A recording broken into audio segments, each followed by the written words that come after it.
Hey guys, welcome to Lovely J Podcast. This is Coco. I'm only gonna talk to y'all for a little bit.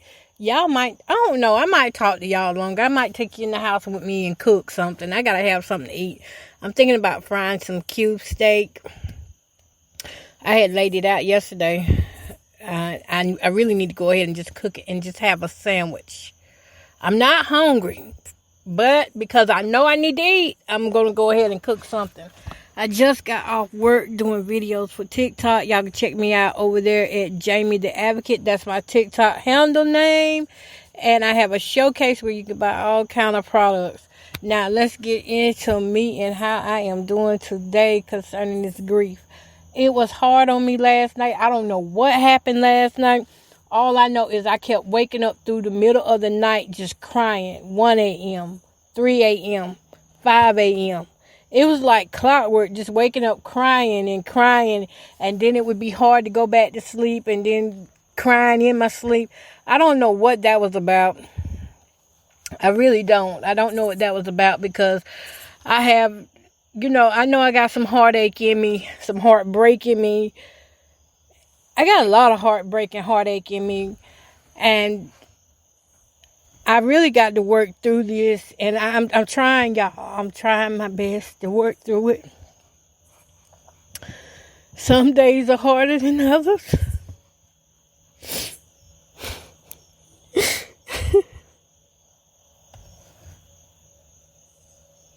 I didn't mean to cry. I'm sorry, y'all. I didn't mean to cry. But some days are harder than others. And for some reason, last night was hard for me. Maybe because it's getting closer to my birthday and I know he usually calls or send a card or something. And I don't think it's that either. I don't know. There's a lot of heartbreak in me because, when he told me about the things he wanted to do for me, for us, for our family, because that would include it, his grandkids and things too. Because I always try to encourage him to be around his children. And, I knew his daughter, but I didn't know the sons. Me and her went to school together. But I was really, in my heart, it's there. Like, it's there so much so that y'all, making promises to women who have already been through traumatic experiences, and then you go through another traumatic experience with the person who saves you from the first one, and it's just trauma after trauma. And I'm pretty sure there's a lot that I'm missing right now. There's a lot that I'm missing, but because of that forgiveness clause that's in there with God, I'm not even trying to find those missing pieces. I just want my heart to heal. I don't mind crying, but I would like to know why. I know I'm just very emotional about it. I do have somewhat of a theory of why I've been crying so hard. Because like I said, me and him forgave each other and all that other stuff, it don't even matter. But it's knowing that he had to go through his last moments and not even have the option of seeing me, or, we talking to each other, saying our goodbyes. And I keep thinking if God didn't allow it to happen, that's the way it was supposed to be. And maybe it was best. But try telling my mind that. Tell my heart that. I know we weren't together the last 10 years, but I couldn't be there for him like that because he wouldn't let me be there. It's a different story if I actually didn't want to be there. But I tried to be there. But the way he did me and the way he kept doing, I couldn't be there. And by the time he realized that he really needed me. It was too late because I really hadn't moved on, but I had, we done been apart so long. And he just had called me, I think it was last month, I believe it was. Somebody had called me for him. And I talked to him. And I don't know. But it's still hard. It's still very fresh, and maybe I just need to slow down a little bit. Just keep going for it. Just keep doing my works and things, because I don't need to get behind on that. I really do need the money to fix this house and get it looking like somebody lives here, and that it's not a storage place. Sometimes people peep through your windows. But every night I've been going to bed, I was like, why didn't you just reach out to me? And I pray for people all the time. And I even pray for him, because remember, he was on my mind the whole month of July, and those birds kept beating on the window. And I was praying, Lord, don't send me no bad news. And then the more I thought about him, I was saying, oh no, please, Lord. I'm praying to God, don't let it be him. And nobody in my family, and it turns out being him. I don't even know. It was so many promises wrapped up in those packages. It was so many. And when everybody else was saying, he's lying, he's not going to do that, I still was, in my head, I still was giving him the benefit of the doubt. I was even telling them, no, he said he's going to do it. Now, if he said he's going to do something, he'll do it. I was, and then I feel so stupid. I'm in the moment right now where I feel so stupid, like just taking up for him his name and knowing how I got done. Even though I know that was the right thing for me to do. As a good person, my neck sore. But as a good person, we're going to feel stupid sometimes when we do things for people that we know are sabotaging us or putting our name in the ground, slandering us. I would never wish this on them. And I'll tell you what hurts too. Because it's one thing when you have a death with natural causes, but when you have a death like the way he did, he suffered with that addiction. And that thing, I was right there with him. I always examine his body. The real deal. I always examine his body, and he knew this. Whenever he was living, and every night before he go to bed, I examine him, make sure everything okay. Because when you're living with an addict and you've been around overdoses after overdoses, you get in the habit of just glimpsing over to make sure, or feeling to make sure everything's okay, or I would touch his chest to make sure that his heart was still beating at night, especially if he get real quiet in his sleep. I would do that. But as he was aging, I just didn't see it. I didn't see him aging either, y'all. I don't know. I done been through so much. Whatever happened to me, when God said just go home and go to sleep, it's hard for me to remember a lot before that. All I know, I was so mad. I was angry. I remember being mad. I was so mad. I was ready to do damage to anybody over that man, and possibly to him too. That's how upset I was, because I've been with you all these years, and now this woman comes up and says she's your wife. How do you get over that? And it hit me so hard. I think God just shut my brain down so I wouldn't have to deal with it. That's what I really think happened. But I have talked about it a lot on this podcast. My podcast has been nothing but about him and the situationship. I don't really talk about the Hispanic guy like that. But him and the situationship, that's what this podcast has been really about. Is the things that I was going through. And now he done put me through some more. Ain't it, Rollo? Come on now. Then put me through some more. But it's hard to, it's the betrayal thing. I know forgiveness is there, but telling my heart and my mind that it's two different things, I have to keep reminding myself, hey, look, we forgave each other. And I accepted the forgiveness, and he gave me a kiss on my forehead. I used to like those kisses on my forehead. I used to like them on my lips, too. But let me stop. But, yeah, it's hard to get past not knowing that now he's gone for real now. This is more than a breakup. This is more than a separation. That was the final curtain call of Jamie and Rollo. That was it. And these last 10 years, I spent about 5 of them in that situationship, and the other 5 I have just been really to myself, because the situationship just turned out to be, it wasn't good. I kept waiting, thinking that guy was going to want a relationship, and that guy was not interested in no relationship. So that was a no-go for that. I feel a lot better since I got that off my chest.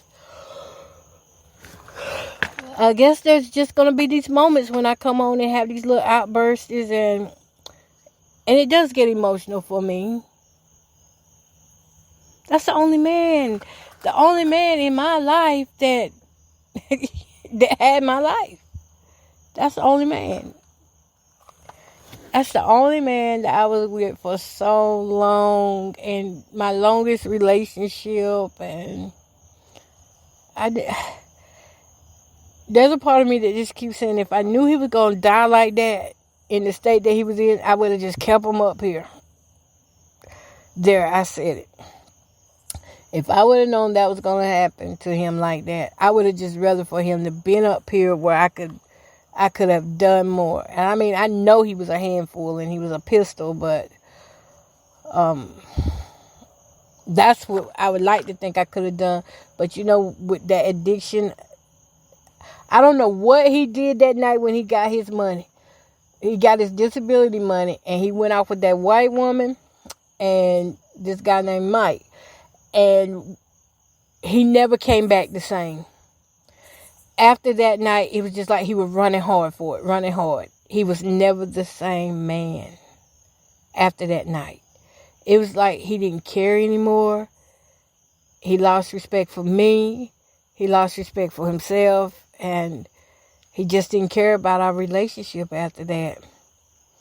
He never came back the same. And then when I would see him, he would just look like he had not slept in days and weeks at a time. I mean, I could look at him and see that he was wasting away, that he was getting real little. He was already to the point where he won't eat like that, and that's before he had money. The money was his downfall. When he got that money, that's when he showed enough, the true addiction came out when he got that money. And it just beat him up bad. And there was nothing I could do, because one thing about him, when he have his mind made up for something, it's made up. And he's going to do what he want to do, as he say, my way or the highway. And he will take the highway real quick. He don't mind going on out there. And that was, ever since that night, he was never the same. And he tried to bring himself back to where we used to be, but it didn't get there because it was too bad. He couldn't see within what he was doing, not only to himself, but to the people around him. I was one of the people around him, what he was doing. It was heartbreaking seeing him like that. The first time I seen somebody had he came up to see me, and he was with his cousin. And he driving. But the cousin had to change the gears in the car. The cousin had to put it in reverse. The cousin would have to put it in drive. And I mean, I was like, what is he doing out here like that? And he can't even move the gears himself. Those drugs messed him up so bad that his hands were, and feet and legs, I would see all kind of knots on him and things. But I did not know that some of them longer knots I was seeing on him, I did not know that those were drug related. See, a lot of things I thought I knew a lot about addiction, but I didn't. I didn't know. And I lived right in the smack of this. I didn't know he was that far gone. Even, because when I met him, he was just coming out of prison and he seemed pretty straight to me, he was all right to me. He was somebody I could handle. I knew I could handle him. And I did for 17 years. And then it was like, I'm tired now. I'm tired. I love you, but I can't compete with your wife. That wife thing took everything out of me. That's what did it on me. When that woman said she come back to get her husband, I'll never forget that. That took everything out of me. Next man I get, I don't even want him to have no ex-wives or anything. Lord, please don't send me somebody who ain't never had no wife. Because you never know when they through with them or not. And that's hurtful. If anything, that's probably what I haven't gotten over, the fact that I was a side chick thinking I was the main chick. Think about it. This side chick come here to get his rest and then go somewhere else to, spend his money and do his business. And you don't think that hurt? That hurt. I forgave him. And then I look over the years and I see him. He's an older man. I'm like, oh my God. He's older and he's still doing the same thing he was doing when we was together. And now it's showing more than ever on his face. And when I saw him like that, I just wanted to hug him and say, look, come on back and let's get you something to eat and get you back well. Because he know I would do it. But this time it was different. I knew that we couldn't be together. Because whatever he got hold of, it was different from what we were doing. When me and him were doing our thing together, that right there, he was not smoking. What he was smoking now, I don't know what that was. But it changed him up. He went from being Rollo to somebody I don't know. And I call him Wilson when I be serious, but I don't know this other guy. How he changed up like that. And he just got worse. And there's parts of me that wish I would have, reached out to him more.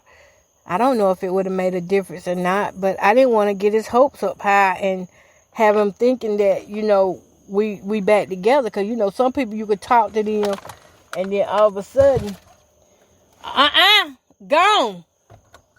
Some people you could talk to them and then all of a sudden, they'll think that cat came up, y'all. I got my stick. I'm going to hit it. Some people, all of a sudden, you could talk to them and they'll think you back together. They don't realize that what being friends is. They actually think being friends means, okay, we're back in a relationship. Now I'm going to start moving my stuff back in a little bit at a time. And we done did that so many times. I did not want to go through that anymore. So I just didn't want to play. Anybody mention his name, it was hard for me to even hear his name over these last 10 years that we weren't together. I couldn't take it. And people just didn't understand that. Some people would tease me about it and things. And they didn't know how bad that hurt me. Knowing what I had known, it was hurting me. Every time I heard the mention of his name, and it just hurt. How things went out. It didn't have to be. The ball was in his court, and he chose to play the route he played, and now it's just left with grief, and that's it. Grief and funerals. Grief and the funeral. Overall, I think God allowed it to be the way it was supposed to be. Even though my mind and heart wants to jump here and jump there, if it happened, it's because God allowed it to happen like this. And I just got to accept that God's will was what it was. And the will, and he was right though, that we shouldn't have been together. God was right. We shouldn't have been together because he was still married. God was right about that. Yeah. Okay, y'all. Well, I'm not going to talk too much on it because I want to sleep tonight. I did not get no rest last night. And I might go do a little bit more work. I'm thinking about it anyway because this is my birthday weekend. It starts tomorrow, Friday. I ain't picked out nothing to wear or nothing. I really don't think I'm going anywhere either. It's different. You know, when you have somebody that you can celebrate with, that's one thing. But when you out there by yourself, it get boring sometimes. And I don't even have a friend I can call now and say, hey, can you come over? Before I had a friend I could call and say, hey, come on over and, you know, let's have a good time. And we would. But now I don't even have that. When I tell you I've got nobody in mind. And my granddaughters, with them, I don't know. With my granddaughters, I don't know. I think they're going to be doing their own thing this weekend. I might go out and eat. Maybe to the movies. Yeah, that's probably what I'll do. Just go to a movie or... I really need to get a room. If I had a room, I could think of so many things I would do. For one thing, I get this work finished up. Yeah. All right then, y'all. I am finna go. Peace, love, and happiness. I'm sorry to be crying on y'all's shoulders, but I don't want to be waking up all time of night crying again. All right, I'll talk to y'all later.